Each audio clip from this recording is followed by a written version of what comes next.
ربیع الاول کا جب مہینہ آتا ہے تو عجیب ویرانی کا سما برپا ہو جاتا ہے۔ کچھ لوگ اس مہینے کے اندر اس درجے میں خوشی مناتے ہیں کہ تمام حدود کو پار کر دیا جاتا ہے، اور بعض اس کے تنکیر کے پیچھے پڑے رہتے ہیں۔ آج اس نشست کے اندر اس بات پر گفتگو کرنی ہے کہ یہ ربیع الاول کے مہینے کو بالخصوص 12 ربیع الاول کے دن تک کیسے منایا جائے، کس طرح اس کو منانا چاہیے۔ آپ دیکھیں کہ ربیع کا معنی ہے بہار، اور بہار تب آتی ہے جب پہلے خزاں ہو، اور دنیا میں بہار تب آئی جب حضور آئے۔ حضور کے آنے سے ہی تو بہار آئی تھی، حضور کے آنے سے پہلے کہاں بہاریں تھیں۔ حضور تشریف لائے، بہاریں ہی بہاریں ہو گئی۔ دیکھیں، بہار تب آتی ہے جب پہلے خزاں ہو، دن تب نکلتا ہے جب پہلے رات ہو۔ حضور کے آنے سے ہی تو بہار آئی ہے۔ حضور کے آنے سے پہلے ظلمت کے ڈیرے تھے، حضور کی آمد سے پہلے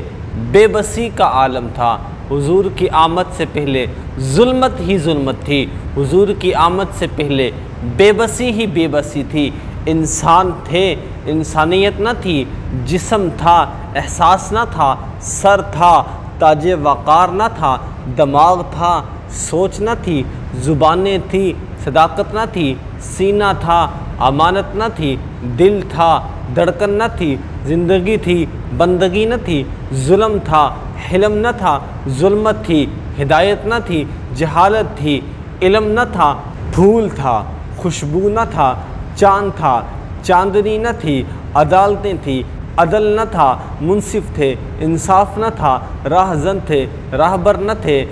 بیٹی تھی، رحمت نہ تھی، ماں تھی، جنت نہ تھی، باپ تھا، دروازے جنت نہ تھا، بھائی تھا، بازو نہ تھا، بہن تھی، عزت نہ تھی، بیوی تھی، رغبت نہ تھی، کعبہ تھا، سجدہ نہ تھا، طواف تھا، احرام نہ تھا، حجر اسود تھا، وہ لطف بوسہ نہ تھا۔ اسی دوران اسی عالم میں ایک صدا آتی ہے کہ مبارک ہو کائنات میں حضور آ گئے، پر نور آ گئے، شافع یوم النشور آ گئے، سید آدم آ گئے، جمیل الشیم آ گئے، تاجدار حرم آ گئے، ماہتاب حرم آ گئے، تاجدار ہدا آ گئے، ماہتاب ہدا آ گئے، محمد مجتبی آ گئے، احمد مصطفیٰ آ گئے، جناب محمد رسول اللہ آ گئے۔ تو حضور کی آمد سے اس دنیا کے اندر بہار آئی ہے۔ اب ہمارے ہاں یہاں پر بہت عجیب ایک نظام ہوتا ہے کہ کچھ لوگ بازاروں کا رخ کرتے ہیں، اور ان کی نیت یہ ہوتی ہے کہ وہاں جا کر بازاروں کے اندر اپنی ماؤں بہنوں کے ساتھ بازار جایا جائے، اور ان کے ساتھ جا کر دوسروں کی ماؤں بہنوں کی عزتوں کو پامال کیا جائے، دوسروں کی ماؤں بہنوں کی عزتوں کو پامال کیا جائے۔ اور بعض گروپ بن جاتے ہیں، نوجوان طبقہ گروپ بنا کر ایک دوسرے کو ساتھ لے جا کر، اور انہیں یہ کہتے ہیں کہ آؤ میں تمہیں دکھاتا ہوں کہ ہمارے بازار میں کتنی خوبصورت مستورات آتی ہیں، ہمارے بازار میں تو عورتوں کا بڑا رش ہوتا ہے، ہمارے وہاں پہ تو بہت زیادہ جشن منایا جاتا ہے۔ آپ حیران ہو جائیں گے، یقین کریں کہ دل دکھتا ہے جب ہم دیکھتے ہیں کہ ربیع الاول کی خوشی میں اسٹیجوں کے اوپر ڈانس کیا جا رہا ہے۔ دل دکھتا ہے جب ہم اپنی آنکھوں سے دیکھتے ہیں کہ ربیع الاول کی خوشی میں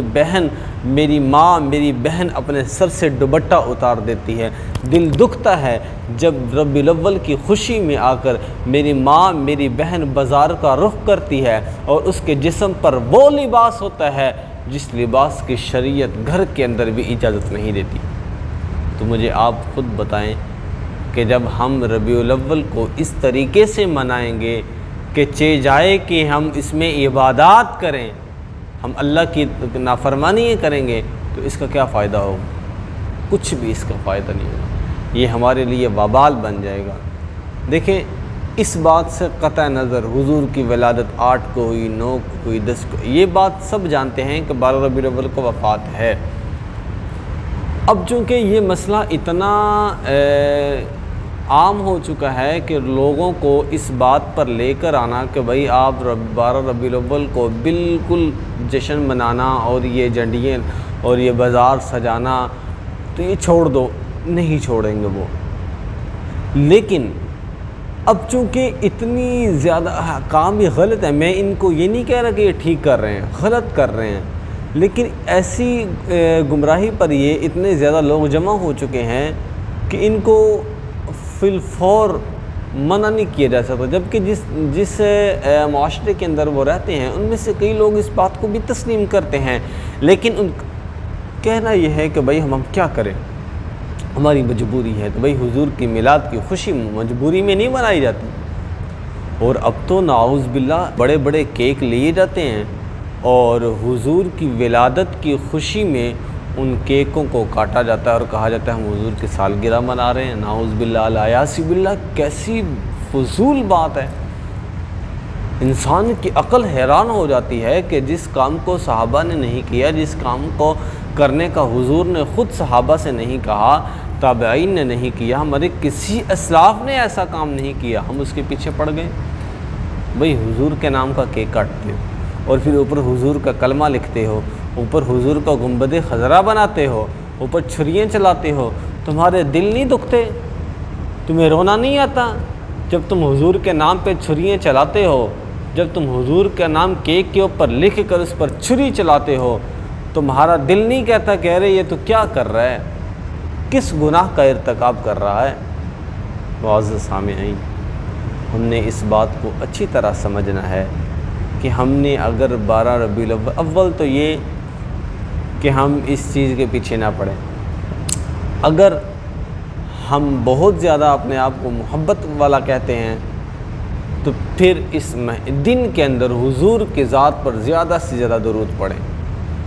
اب یہ مسئلہ ایک طرف رہ گیا کہ 12 ربیع الاول کو کیا کرنا چاہیے، 12 ربیع الاول کو حضور کا میلاد منائیں یا نہ منائیں، یہ مسئلہ ایک طرف رہ گیا کہ 12 ربیع الاول کو حضور کا میلاد منائیں یا نہ منائیں۔ اگر منانا ہے تب بھی حضور پر درود پڑھو، نہیں منانا ہے تب بھی حضور پر درود پڑھو۔ شریعت نے اس دن کی کوئی خاص عبادت نہیں بتائی، کوئی خاص عمل نہیں ہے، لیکن درود ابراہیمی، درود ایک ایسا عمل ہے جس کے لیے کوئی وقت مخصوص نہیں ہے، کوئی دن مخصوص نہیں ہے، کوئی ایام مخصوص نہیں ہے۔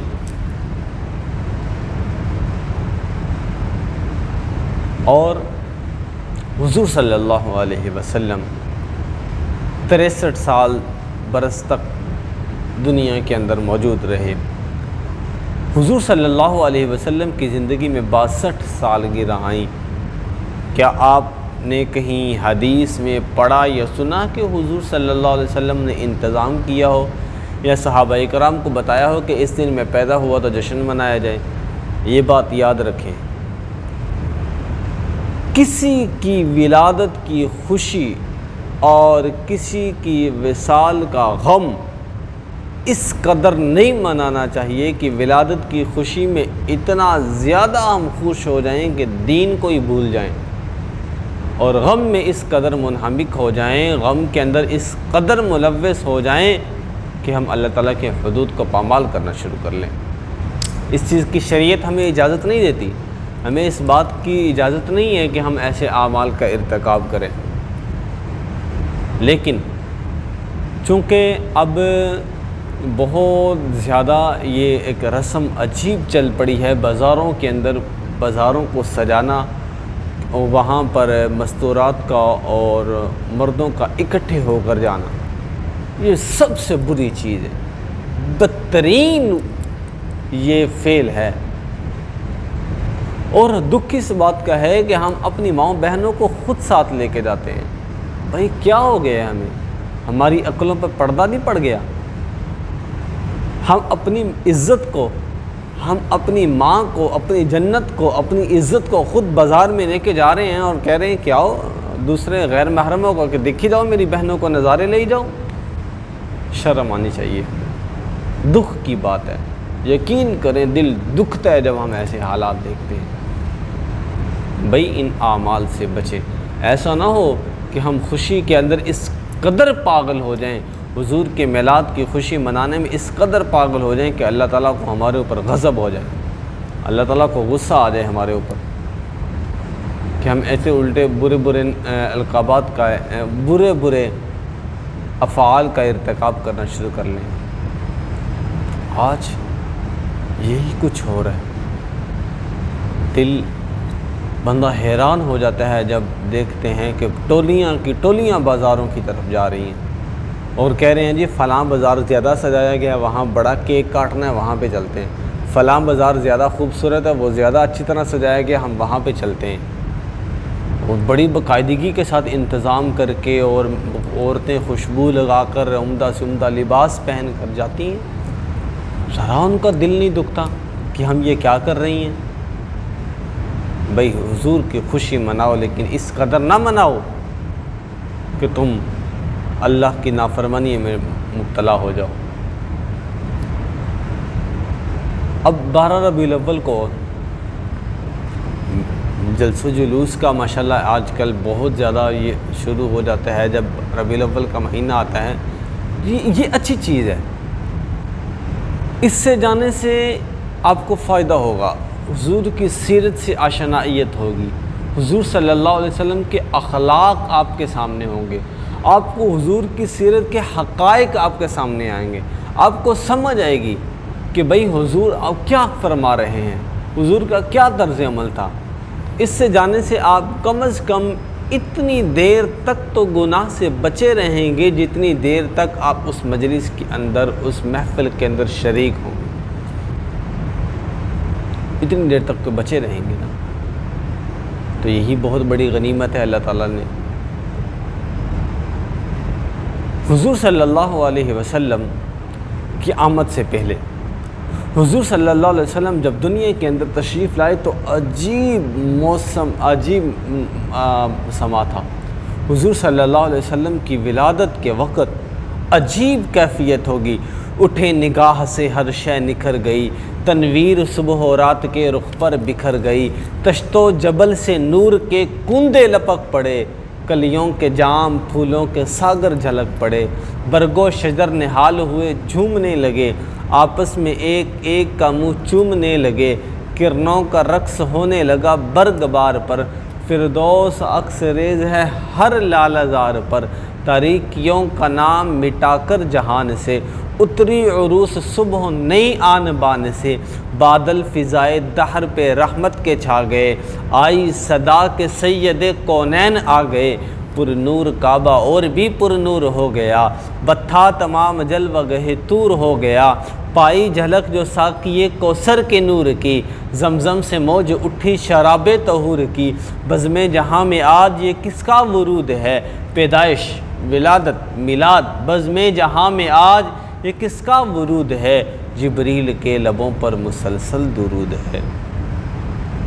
حضور جب تشریف لائے تو کیا عالم تھا، کیا سما تھا۔ تو بھائی میری یہ مختصر سی بات کا خلاصہ یہ ہے کہ ہم ربیع الاول کے مہینے کو، ہم ربیع الاول کے دنوں کو، 12 ربیع الاول کو بالخصوص اس طرح منائیں کہ 2 کام ہم سے نہ ہوں، ایک تو اللہ رب العزت کی نافرمانی نہ ہو جائے، اور دوسرا حضور صلی اللہ علیہ وسلم کا دل نہ دکھے۔ یقین کریں کہ جب ایسے اعمال کرتے ہیں تو حقیقت کہتا ہوں کہ حضور کا دل دکھتا ہوگا کہ یہ کن اعمال کے پیچھے پڑ گئی ہے میری امت۔ آپ نے اگر ربیع الاول کا دن منانا ہی ہے تو حضور کی ذات پر زیادہ سے زیادہ کثرت سے درود پڑھیں، نوافل پڑھیں۔ یہ میں ایک اپنے پاس سے بات کر رہا ہوں، میں آپ کو بار بار بتا رہا ہوں کہ شریعت میں کوئی خاص عبادت نہیں ہے، لیکن چونکہ درود ایک ایسی عبادت ہے، اس کے لیے کوئی وقت خاص متعین نہیں ہے، تو آپ زیادہ سے زیادہ عبادت کریں اور زیادہ سے زیادہ درود پاک پڑھیں، حضور کی ذات پہ درود کے نذرانے بھیجیں، کہیں یا اللہ دیکھو، حضور کے کو پیغام بھیجے کہ کہیں یا اللہ دیکھ وہ بھی تیری مخلوق ہے، آپ نے اس مخلوق کو بازار کا رخ کروا دیا، مجھے آپ نے حضور کے اوپر درود پڑھنے کے لیے بھیج دیا، یہ آپ کا میرے اوپر احسان ہے۔ اور یقیناً اللہ تعالیٰ کا احسان ہے۔ اگر نیکی کی توفیق مل جائے تو اللہ کا احسان ہوتا ہے، گناہ سے انسان بچ جائے تو اللہ کا احسان ہوتا ہے، یہ احسان ہی ہے اللہ کا۔ نہ میں کا ذکر نہ پینے کی بات کرتے ہیں، نہ میں کا ذکر نہ پینے کی بات کرتے ہیں، ہم اہل دل ہیں مدینے کی بات کرتے ہیں، مردہ دل ہیں جو قائل نہیں حیات نبی کے، ہم زندہ دل ہیں جینے کی بات کرتے ہیں۔ میں نے آپ کے سامنے خلاصہ رکھ دیا اپنی بات کا۔ معزز سامعین، بس التجا کرنا چاہتا ہوں، درخواست کرنا چاہتا ہوں، آپ سے ملتمس ہوں کہ خدا را ان اعمال کو چھوڑ دیں، اللہ کی طرف آ جائیں، اللہ اور اس کے رسول کی طرف آ جائیں۔ آپ یہ دیکھیں کہ حضور صلی اللہ علیہ وسلم، ہم کیا سمجھتے ہیں کہ ہم حضور کا میلاد منائیں گے، اس سے حضور خوش ہوں گے؟ بھئی حضور خوش اس بات سے ہوں گے جب ہم حضور صلی اللہ علیہ وسلم کی فرمانبرداری کریں گے۔ حضور صلی اللہ علیہ وسلم نے آخری لمحات کے اندر مرض الموت کے اندر مبتلا ہیں، عجیب کیفیت ہے، بے ہوشی طاری، غشی پہ غشی طاری ہو رہی ہے اور افاقہ ہوتا ہے۔ پھر جب مرض الموت کے اندر ہیں، زبان پہ جاری ہیں الصلاۃ وما ملکت ایمانکم الصلاۃ، میری امت نماز نہ چھوڑنا۔ آج ہم نے نمازوں کو چھوڑ دیا اور بازاروں کا رخ کر لیا، آج ہم نے نمازوں کو بالکل ترک کر دیا۔ اس دن تو ہماری نماز بالکل نہیں پڑھی جاتی، عشاء کی نماز کا وقت بازار کے اندر گزر جاتا ہے اور فجر کی نماز کا وقت بستر پہ گزر جاتا ہے۔ تو یہ کیسی ولادت ہے، یہ کیسی ولادت کی خوشی؟ میں لوگوں سے کہوں کہ میں حضور کی ولادت کی خوشی منانا چاہتا ہوں تو لوگ کہیں اچھا تو کیسے منانا چاہتے ہو؟ جی ایسے منانا چاہتا ہوں کہ میں حضور کی ولادت کی خوشی ایسے مناتا ہوں۔ میں لوگوں سے کہوں کہ میں حضور کی ولادت کی خوشی مناتا ہوں، کیسے مناتا ہوں؟ ایسے مناتا ہوں کہ بازاروں کے اندر چلا جاتا ہوں، وہاں اپنی نظروں کو غیر محرموں کی طرف دیکھتا ہوں اور حضور صلی اللہ علیہ وسلم کے تقدس کو، ان کی عزت کو پامال کرواتا ہوں، اللہ کی نافرمانی کرتا ہوں، عشاء کی نماز چھوڑ دیتا ہوں اس وجہ سے کہ بازار میں ہوں، اور فجر چھوڑ دیتا ہوں اس لیے کہ ساری رات حضور کے میلاد کی خوشی مناتا رہا ہوں۔ حیرانگی نہیں ہے، دکھ نہیں ہے؟ اللہ تعالیٰ سے دعا ہے کہ اللہ مجھے بھی عمل اور آپ کو بھی عمل کی توفیق عطا فرمائے۔ وما علینا الا البلاغ المبین۔